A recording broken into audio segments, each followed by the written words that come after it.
l'appelle le Cthulhu.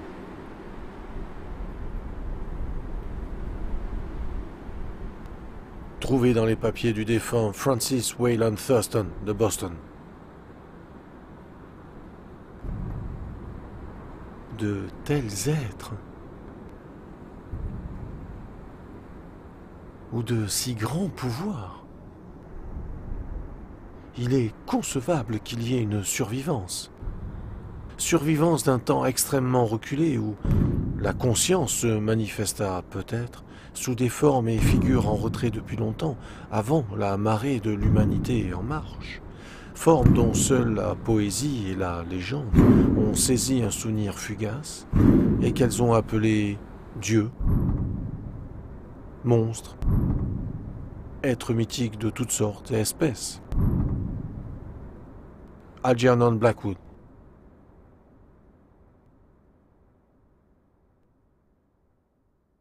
« 1. L'horreur d'argile. Ce qu'il y a de plus pitoyable au monde, c'est, je crois, l'incapacité de l'esprit humain à relier tout ce qu'il renferme. Nous vivons sur une île placide d'ignorance, environnée de noirs océans d'infinitude que nous n'avons pas été destinés à parcourir bien loin. Les sciences, chacune s'évertuant dans sa propre direction, nous ont jusqu'à présent peu nui. Un jour, cependant, la coordination des connaissances éparses nous ouvrira des perspectives si terrifiantes sur le réel et sur l'effroyable position que nous y occupons qu'il ne nous restera plus qu'à sombrer dans la folie devant cette révélation ou à fuir cette lumière mortelle pour nous réfugier dans la paix et la sécurité d'un nouvel obscurantisme.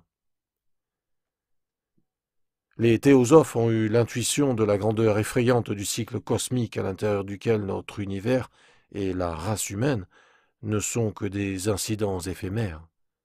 Ils ont fait allusion à d'étranges survivances en des termes qui devraient glacer le sang, si un aimable optimisme ne les masquait, mais ce n'est pas d'eux que me vint l'unique vision fugitive des aires interdites qui me glace quand j'y songe et me rend fou quand j'en rêve.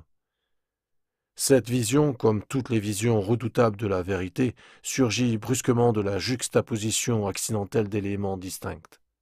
En l'occurrence, un fait divers tiré d'un vieux journal et les notes d'un professeur défunt.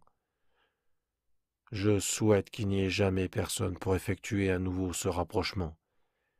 Il est certain que, si je vis, je n'ajouterai plus sciemment d'anneaux à une chaîne aussi hideuse. Je suis persuadé que le professeur avait lui aussi l'intention de garder le silence sur ce qu'il savait et qu'il aurait détruit ses notes si une mort soudaine ne l'avait emporté. Je pris connaissance de cette affaire au cours de l'hiver 1926-1927 à la mort de mon grand-oncle, George Gamble Angell, professeur honoraire de langue sémitique à l'université Brown de Providence dans l'État de Rhode Island. L'autorité du professeur Angell en matière d'inscriptions anciennes était largement reconnue et il était souvent consulté par les responsables des grands musées. Aussi, sa disparition, à l'âge de 92 ans, est-elle demeurée dans la mémoire de nombreuses personnes. Localement, l'émotion qu'elle suscita s'accrut du fait de l'obscurité de la cause de sa mort. Le professeur avait succombé alors qu'il revenait du bateau de Newport. Il était tombé brusquement, disaient les témoins, après avoir été bousculé par un noir à l'allure d'un marin sorti de l'une des curieuses et sombres cours qui s'ouvraient sur le flanc abrupt de la colline et offraient un raccourci entre le port et la maison du défunt dans William Street. Les médecins n'avaient pu découvrir d'affection visible et avaient conclu, à la suite d'une délibération embarrassée, que quelque obscure défaillance cardiaque, produite par la montée rapide d'une pente aussi rapide pour un homme de cet âge, avait été responsable de sa fin. À l'époque, je ne vis aucune raison de ne pas me ranger à cette option, mais depuis quelque temps j'ai commencé à me poser des questions, et même plus que cela. En tant qu'héritier et exécuteur testamentaire de mon grand-oncle, étant donné qu'il était mort veuf et sans enfant, j'étais censé examiner ses papiers de manière assez approfondie. C'est dans ce but que j'emportai ses fiches et ses dossiers au grand complet dans mon appartement de Boston. La plus grande partie du matériel que je classais était destiné à la Société américaine d'archéologie qui la publierait un jour, mais L'un des dossiers m'intriguait infiniment, et je n'avais pas du tout envie de le communiquer à qui que ce soit. Il était fermé et je n'en trouvais pas la clé. L'idée me vint alors d'examiner l'anneau que mon oncle portait toujours dans sa poche, et je réussis en effet à l'ouvrir. Mais cela fait, ce fut pour me retrouver, me sembla-t-il, devant une barrière encore plus haute et plus hermétiquement close. Que pouvaient signifier l'étrange bas-relief d'argile, les notes, les récits incohérents et les coupures de presse que j'y trouvais? Mon oncle, dans les dernières années de sa vie, avait-il ajouté foi aux impostures les plus superficielles? Je résolus de rechercher le sculpteur excentrique, responsable du trouble apparent de la paix et de l'esprit du vieil homme. Ce bas-relief était un rectangle grossier de moins d'1 pouce d'épaisseur et d'environ 5 pouces sur 6, manifestement récent. Les dessins, pourtant, n'avaient rien de récent, ni dans leur harmonie, ni dans ce qu'ils suggéraient. En effet, si les fantaisies du cubisme et du futurisme ont été nombreuses et désordonnées, elles n'ont pas souvent répété la régularité secrète qui se dissimule dans le graphisme préhistorique. Or, pour l'essentiel, ces dessins paraissaient bien être les symboles d'une écriture. Ma mémoire, pourtant, en dépit de la connaissance approfondie que j'avais désormais acquise des papiers et des collections de mon oncle, ne me fut d'aucun secours quand il s'agit d'identifier cette catégorie particulière ou même de deviner ses affiliations les plus lointaines. Au-dessus de ce qui, apparemment, étaient des hiéroglyphes, se trouvait une figure placée là dans une intention d'illustration évidente, même si l'exécution impressionniste n'autorisait pas que l'on se fît une idée très nette de sa nature. On aurait dit une sorte de monstre, ou de symbole représentant un monstre, d'une forme telle que seul un esprit morbide avait pu le concevoir. Si je dis que mon imagination quelque peu extravagante se laissa aller à y voir tout à la fois les formes d'une pieuvre, d'un dragon et d'une caricature humaine, ce ne sera pas trahir l'esprit de la chose. Une tête molle, tentaculée, surmontée un corps grotesque et écailleux, équipé d'ailes rudimentaires. Mais c'était la ligne générale de l'ensemble qui provoquait le choc le plus violent et le rendait plus effrayant. Derrière la figure, à l'arrière-plan, on devinait la vague suggestion d'une architecture cyclopéenne. Les textes qui accompagnaient cet objet bizarre étaient de la main du professeur Angel et semblaient avoir été rédigés tout récemment, à l'exception d'un paquet de coupures de presse. C'étaient des notes sans aucune prétention littéraire. Le document apparemment le plus important portait le titre « Culte de Cthulhu », soigneusement écrit en caractères d'imprimerie, comme pour éviter toute erreur de lecture sur un mot aussi inhabituel. Ce manuscrit était divisé en 2 sections, dont la première était intitulée 1925, Rêves et œuvres d'après-rêve de H. A. Wilcox, 7 Thomas Street, Providence, Rhode Island, et la seconde, Récit de l'inspecteur John Henry Legrasse, 121 Bienville Street, La Nouvelle-Orléans, Louisiane, à la conférence de 1908 de la SAA. Note à propos de ce dernier et de la relation du professeur Webb. Les autres documents manuscrits n'étaient que des notes brèves, certaines relatant les rêves étranges faits par diverses personnes, d'autres comportant des citations tirées de livres et de revues de théosophie, notamment L'Atlantide et la Lémure perdue de W. Scott Elliott. Quant au reste, il s'agissait de commentaires sur quelques passages de classiques de la mythologie et de l'anthropologie, tels que le Rameau d'or de Fraser ou le culte des sorcières en Europe occidentale de Miss Murray. Les coupures faisaient essentiellement allusion aux maladies mentales et aux épidémies extraordinaires de folie et de délire collectif que l'on avait pu constater au printemps de l'année 1925. La première partie du manuscrit principal contait une très étrange histoire. Il semble que le 1er mars 1925, un jeune homme, mince et brun, l'air névrosé et surexcité, soit venu rendre visite au professeur Angel en lui apportant le singulier bas-relief d'argile, encore tout humide et tout frais. Sa carte portait le nom de Henry Anthony Wilcox, et mon oncle sut ainsi qu'il était le plus jeune fils d'une excellente famille qu'il connaissait un peu. Ce garçon avait étudié la sculpture peu de temps auparavant à l'école des beaux-arts de Rhode Island et vivait seul dans une grande maison du nom de Fleur de Lys, non loin de cette institution. Wilcox était un jeune homme précoce dont les dons étaient reconnus, mais aussi la grande excentricité, car depuis l'enfance, il avait attiré l'attention sur lui pour l'habitude qu'il avait de raconter des histoires curieuses et des rêves étranges. Il disait de lui-même qu'il était hypersensible sur le plan psychique, Mais les habitants de cette ancienne cité commerciale, des hommes posés, se contentaient de le considérer simplement comme un original. Se mêlant rarement aux gens de son milieu, il avait peu à peu cessé de fréquenter la société et il n'était plus à présent connu que d'un petit groupe d'esthètes originaires d'autres villes. Le club d'art de Providence lui-même, soucieux de préserver son conservatisme, l'avait jugé tout à fait désespérant. Lors de sa visite, poursuivait le manuscrit du professeur, le sculpteur avait subitement fait appel aux connaissances archéologiques de son hôte en lui demandant d'identifier les hiéroglyphes du bas-relief. Il s'était exprimé de façon rêveuse, tendue, ce qui suggérait l'affectation et aliénait toute sympathie. Mon oncle avait d'ailleurs mis quelques brusqueries à lui répondre, car la fraîcheur manifeste de l'état de la tablette pouvait tout impliquer, sauf un rapport avec l'archéologie.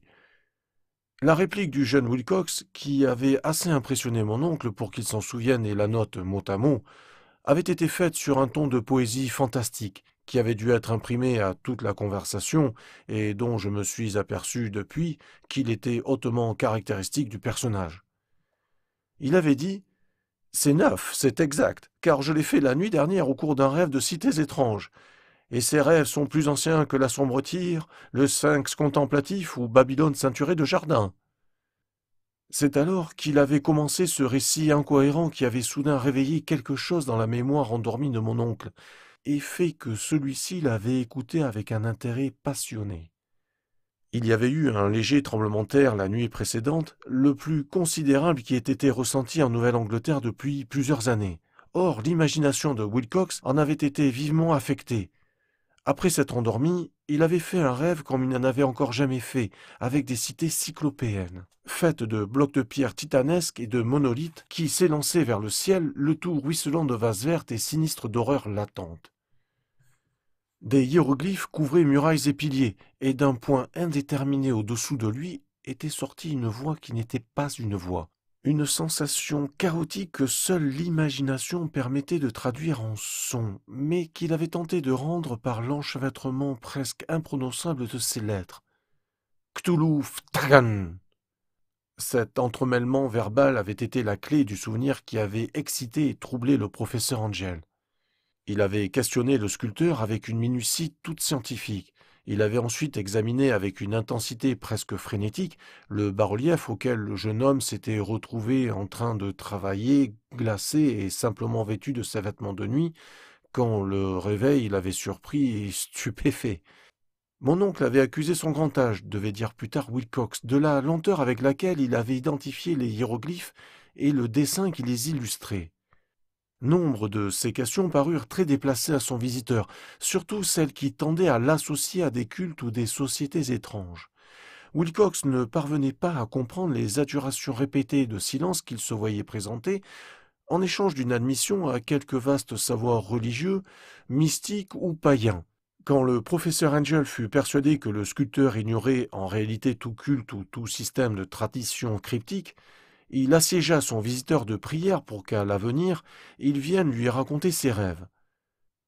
Le résultat fut positif, car après la première entrevue, le manuscrit mentionne les visites quotidiennes du jeune homme, visites au cours desquelles il rapportait de surprenants lambeaux d'une imagerie nocturne dont la substance demeurait toujours quelques terribles visions cyclopéennes, de pierres noires et ruisselantes, accompagnées d'une voix ou d'une intelligence souterraine qui criait monotone, des messages énigmatiques que l'on pouvait tout au plus qualifier de sons inarticulés.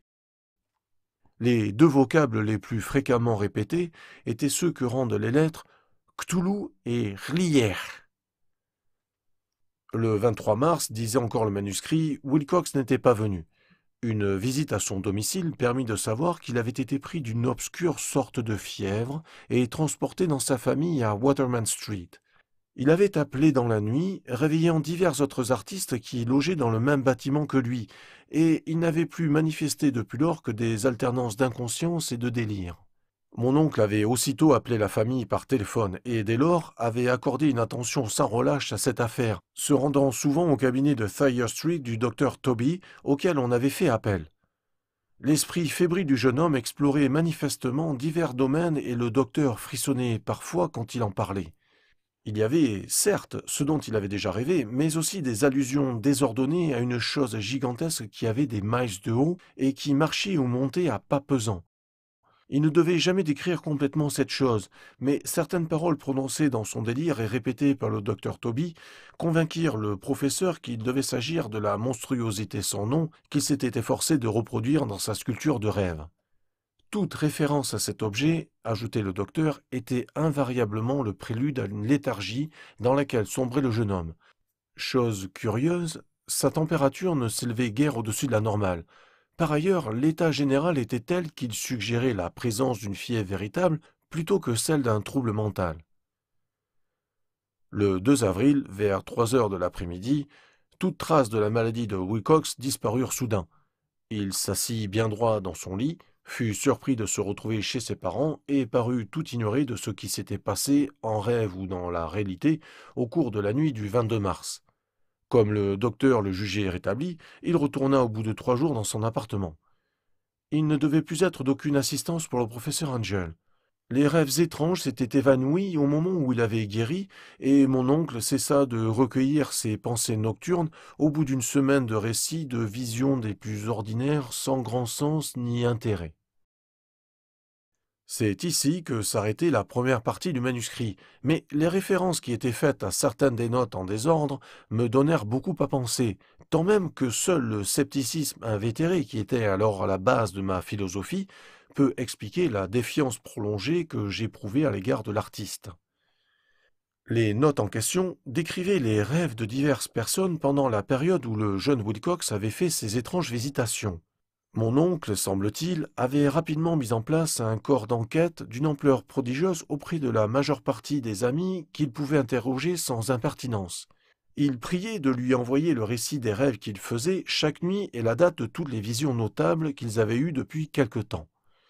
Sa requête paraissait avoir été reçue de façon fort diverse. Pourtant, il avait très certainement dû recevoir plus de réponses qu'il n'en pouvait examiner sans secrétaire. Cette correspondance originale n'avait pas été conservée, mais ces notes en constituaient un résumé très complet et profondément significatif. La plupart des gens appartenant à la haute société et au monde des affaires, le traditionnel sel de la terre de la Nouvelle-Angleterre, avaient fourni un résultat presque entièrement négatif, encore que dans certains cas isolés, des impressions nocturnes, inquiètes bien qu'à peine ébauchées, eussent été ressenties ici ou là, toujours entre le 23 mars et le 2 avril, période du délire du jeune Wilcox. Les scientifiques n'avaient guère été affectés non plus, bien que dans 4 cas, de vagues descriptions eussent suggéré qu'il y avait eu une découverte fugitive de paysages étranges et que dans un autre cas, il eût été mention d'une appréhension à l'égard de quelque chose d'anormal. Ce fut des artistes et des poètes que vinrent les réponses pertinentes, et je suis convaincu qu'ils auraient été pris de panique s'ils avaient pu comparer leurs témoignages. Quoi qu'il en soit, comme je ne pouvais consulter les originaux, je soupçonnais à demi celui qui les avait analysés d'avoir posé des questions allant dans le sens qu'il souhaitait ou de n'avoir gardé de cette correspondance que ce qui venait appuyer ce qu'il avait depuis peu résolu de chercher. Voilà pourquoi je demeurais persuadé que, ayant eu d'une manière ou d'une autre connaissance des données plus anciennes que mon oncle aurait eues en sa possession, Wilcox avait trompé le vieux savant. Les réponses des artistes révélaient une histoire bien troublante. Entre le 28 février et le 2 avril, beaucoup d'entre eux avaient fait des rêves très bizarres, ces rêves ayant été infiniment plus fréquents pendant la période où le jeune sculpteur avait déliré. Un quart de ceux qui avaient envoyé un compte-rendu témoignaient avoir assisté à des scènes et perçu des quasi-sons pas très différents de ceux que Wilcox avait décrits. Et certains de ces rêveurs avouaient avoir eu une peur intense de la chose gigantesque et indicible qui était devenue visible vers la fin. L'un des cas, qu'une note décrivait en détail, était tout à fait attristant. Le sujet, un architecte très connu qui avait un penchant pour la théosophie et l'occultisme, avait été pris de folie violente le jour où Wilcox avait été lui-même frappé, et il était mort quelques mois plus tard, après avoir poussé des cris incessants pour demander qu'on le sauve de quelque lieu infernal. Si mon oncle avait utilisé les noms au lieu d'employer simplement une numérotation, J'aurais entrepris à mon tour une enquête et procédé à quelques vérifications. Malheureusement, je ne parvins à retrouver que quelques témoins. Ces derniers, cependant, confirmèrent tous absolument le contenu des notes. Je me suis souvent demandé si tous les sujets interrogés par le professeur avaient été aussi intrigués que ceux que je rencontrais. Il est préférable qu'aucune explication ne leur parvienne jamais. Les coupures de presse, comme je l'ai laissé entendre, faisaient allusion à certains cas de panique, de manie ou d'excentricité constatés au cours de la même période. Le professeur Angel avait sans doute fait appel à une agence de coupure de journaux, car le nombre d'articles dont il disposait était prodigieux et il provenait du monde entier. Ici, c'était un suicide qui s'était produit la nuit à Londres parce qu'un dormeur solitaire avait sauté par la fenêtre en poussant un cri terrifiant. Là, dans une lettre incohérente adressée au directeur d'un journal d'Amérique latine, un fanatique déduisait des visions qu'il avait eues que l'avenir serait atroce.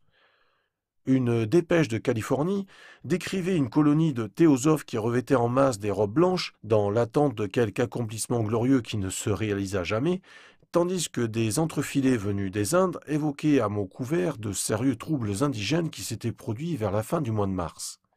Des orgies vaudou s'étaient multipliées en Haïti et des postes avancés qu'ils occupaient en Afrique, certains blancs faisaient état de murmures inquiétants. Des officiers américains servant aux Philippines constataient l'existence d'une agitation dans quelques tribus, toujours à la même époque, et des officiers new-yorkais étaient harcelés par les Levantins hystériques dans la nuit du 22 au 23 mars. L'ouest de l'Irlande, lui aussi, était plein de rumeurs incontrôlables et légendaires, tandis qu'un peintre fantastique du nom d'Ardois Bonon accrochait un paysage de rêve blasphématoire au Salon du Printemps de Paris en 1926. Si nombreux étaient les troubles enregistrés dans les asiles de fous que seul un miracle pouvait avoir empêché la confrérie médicale d'établir de curieux parallèles et de tirer des conclusions embarrassantes. Un étrange paquet de coupures de presse, en définitive.